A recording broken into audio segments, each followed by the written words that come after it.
Attorney General Merrick Garland now saying that the Georgia law violates Section 2 of the Voting Rights Act. As a result, the Justice Department is now suing the state of Georgia. Back to join our discussion right now, Howard University political science professor Dr. Niambi Carter in Washington. Keith Lamar is in Atlanta. He is a Democratic strategist, and our Bifta Yimam is on Capitol Hill. And Bifta, the DOJ is suing Georgia over its new voting laws. The administration's policy with regards to voting rights seems to be talk softly and then slam them with a lawsuit. Is the new Biden motto, actions speak louder than words? I think so. I think they observed what happened earlier this week, Dell, with H.R. 1 being blocked by Republicans, the White House getting criticism for not really doing more with that effort related to voting. We know that they've been focused very much on infrastructure this week, having meetings, and voting was seen as something that they did not push forward. So this Justice Department announcement is huge. It's saying, you know, we're seeing what's happening in Congress. We're seeing how some things aren't getting passed, and abolishing the filibuster, seen as the hope, the way forward, may not happen either with H.R. 1. And so this is another route in order to send that message loud and clear. And also to point out, Dell, that 389 bills have been proposed in 48 states related to proposing those voter restrictions. So this is also something where they're looking and observing Georgia and coming down on Georgia, with also mindful, you know, that this is not just one state that this is happening. This is happening across the country, and it's happening, as they pointed out, very quickly. And I think that it's important that they also pointed out, Dell, the speed at which Georgia enacted this, going from 3 pages in a bill to 90 pages, 2 hours on the debate floor, and then signed quickly into law thereafter. And so they're pointing out that this has not been a fair process. There's discrimination involved here that is blatant and toward the black community. Dr. Carter, this harkens back to the images of the Justice Department threatening states when it came to desegregation. Your thoughts on DOJ versus Georgia? Well, look, this is what's going to happen, because barring any kind of federal legislation to protect voting rights, this is the kind of thing that we're going to see more and more of. And I think using Section 2 is really going to have to be the route to go, because Section 5 at this point is really null without that formula for preclearance, which Congress has every right to redraw or to redo, but they've chosen not to. I mean, we've had people like Representative Sewell out of Alabama who've come up with another formula, but we've not seen really any action taken on this. And so it's very clear that legislation coming from Congress is not going to happen. So this kind of lawsuit is going to become more common. I'm sure there are going to be others who will join other lawsuits, whether it be in Arkansas or Florida or other places that are also pushing these kind of measures. But going for the vote dilution and vote deprivation claim, I think is going to be really important. And Merrick Garland and Kristen Clark just talked about why that Section 2 is going to be so impactful and so powerful, because it isn't just about what you restrict, you know, the voter ID and other kinds of things, right, which are sort of restrictionist. It's also going after these sort of partisan gerrymanders and other things that make it impossible in some places, like we see in Texas, for minority voters to choose the representatives that they want, because they have been, really, their representatives have been selecting them as voters. Keith, I'm curious, does this take the heat off of Democratic lawmakers to get something done with regards to voting rights on a legislative basis? Oh, no, it doesn't take the heat off them at all, but I'm very happy to see that's happening, you know, especially being a resident here in Georgia. But the heat is not off. I'm very happy. This is a great first step.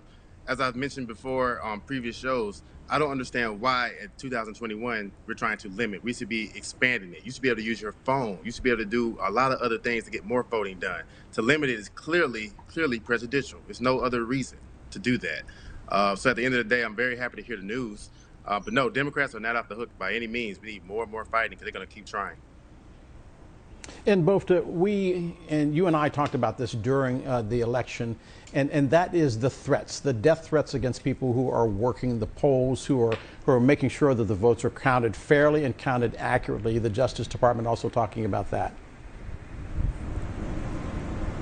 Right. I think that, we have volunteer election workers, which are really unsung heroes. Those are the people oftentimes working those long hours. They're sitting there, and we saw this in the past election, sitting there and counting it, missing time with their loved ones to make sure that there's a fair and secure process. And the fact that the Justice Department is calling out and saying that these threats are unacceptable and that we need to do a better job. We need to bring in a task force to make sure that our election workers are protected, I think sends a larger signal also to the volunteer community and to the people on the ground who are doing the work. So they're saying here, we see you, we're looking out for you too. You are not neglected when we are talking about this major lawsuit.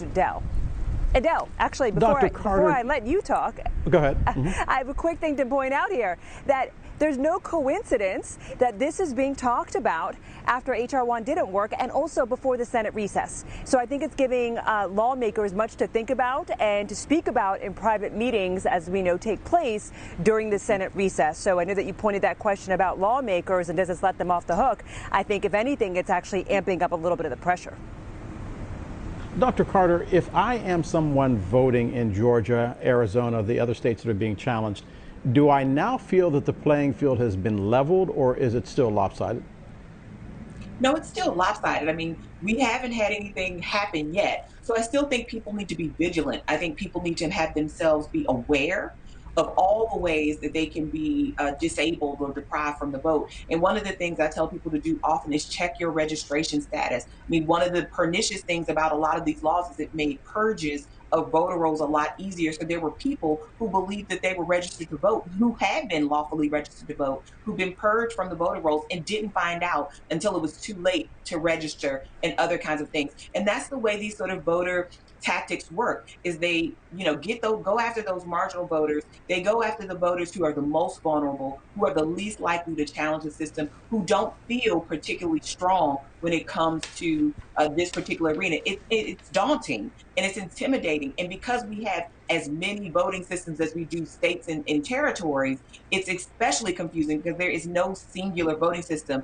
But I agree with my colleagues here that there are so many things that we could be doing better. And that's what H.R. 1 was really trying to do, right? Which is push our voting system to become more modern and to really keep pace with the life we have and with the technology we have to make it more accessible. But clearly, one side of this country does not want the vote to be more accessible and most expansive, because that means they're going to likely lose many elections because, by and large, Republicans are out of step with what most people want in this country.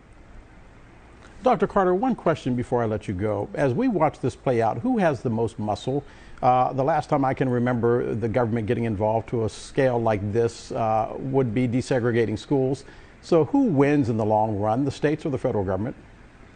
I mean, generally, I would say the federal government wins, but I don't know. I mean, we're looking at a time where we're in the upside down place. All of these institutions and things that we've held sacred or that people thought with great reverence, like the Department of Justice, don't work or are not revered in the same way. And now we have a Supreme Court that looks like it may be unfriendly to some of these challenges should they make it to the Supreme Court. So it's unclear, but I will say people do have power. And I think we cannot, whether it's the federal government or the state legislatures, it's the people in those places that have power. And we have to play all parts of this game. That means local and state elections matter just as much as those federal elections. And so people have to keep their eye on the ball in their states, because that's who redistricts, right? That's who makes decisions about voting rules and other kinds of things are the state legislatures. So people need to be kind of keeping their eye on the ball at home. And people do have power. That's why you see these efforts uptick in Georgia, in Arizona, in Florida, in Texas, in Ohio, in Pennsylvania, because they know that the people in those places can actually change the outcomes. And we saw those three women that members of the Senate were so concerned about in the background, an indication that the Civil Rights Division of the Justice Department is going to be very active. I want to thank all of you for being with us, especially rolling with the punches on the breaking news. You're watching the second hour of DC Today. We'll be right back.